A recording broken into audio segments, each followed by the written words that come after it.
Hello, welcome to another topic in class 9, the Russian Revolution, 1917, the February Revolution or the Petrograd Revolution. We have already studied about the 1905 revolution in Russia, where it had faced the social, economic, and protest from working class in all parts. The defeat of Russia in the hands of Japan was a severe setback. Today, we are here to study the 1917 Russian Revolution. It was the February time and bitter colds existed. The condition of the workers was very, very deplorable. Heavy snow frost was there. The prices of the essential goods was very, very high. Under those circumstances, a factory lockout took place. February 22nd, the factory lockout took place. This is River Neva. To the right side of River Neva were the quarters of the workers and the factories of the working class. To the left side were the fashionable buildings, the Winter Palace, and the official buildings where the Duma met. The factory lockout, which took place on 22nd February, few women were dismissed for no reason. This lockout of the factory was supported by yet another 50 factories. All of them protested, and women leading this protest. And they demanded for the regulation of their wages. They wanted better wages, good working conditions, and they asked for their rights.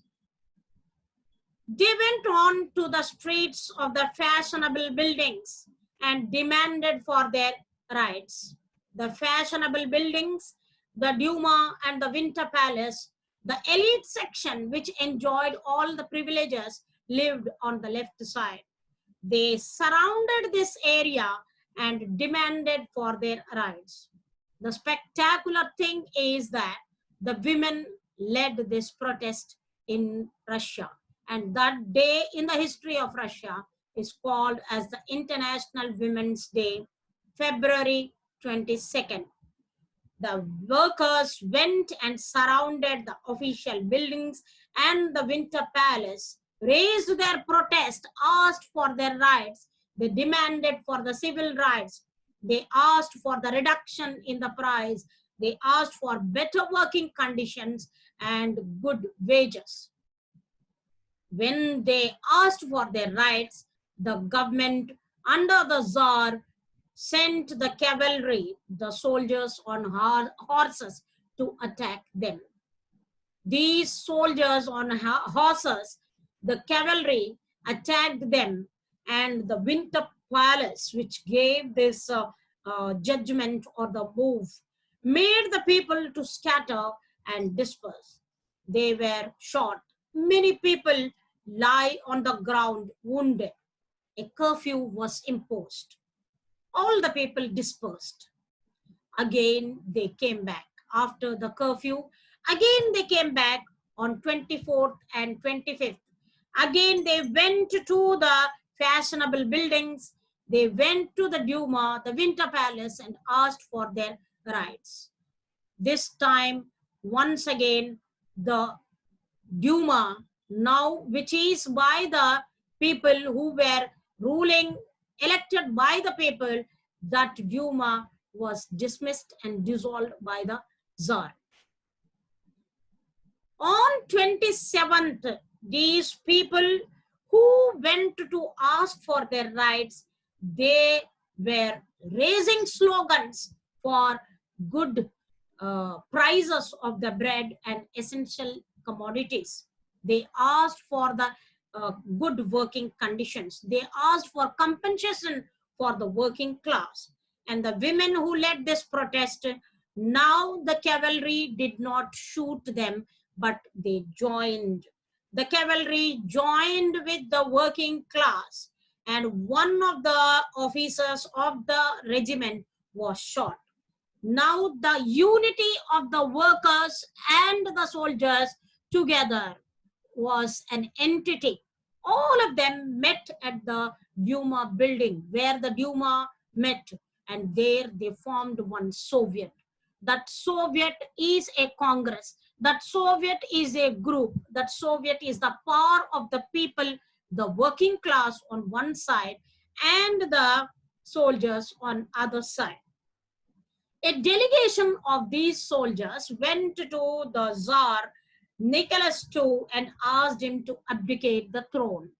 Nicholas, seeing that the conditions, social, economic conditions are out of his control, had to abdicate the throne.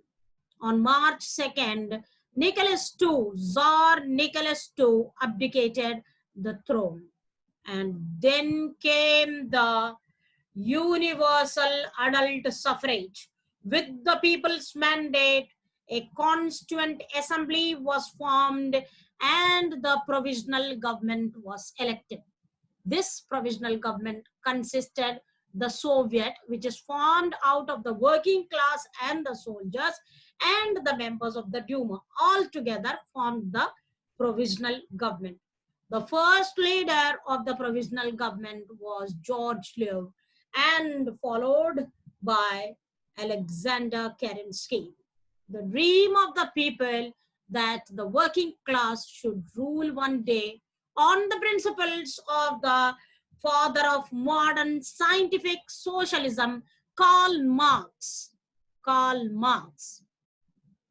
who gave his Communist Manifesto, Das Kapital, and envisioned that one day the working class shall rule, and the exploitation of the working class, the toiling hard of this section, and the enjoyment of profits by the capitalist came to an end. The working class was all set to rule. Let us see, after this revolution, how did Lenin come and change the view in Russia? We'll see in the next part. I hope the Petrograd Revolution or the 1917 February Revolution of Russia is clear. Thank you.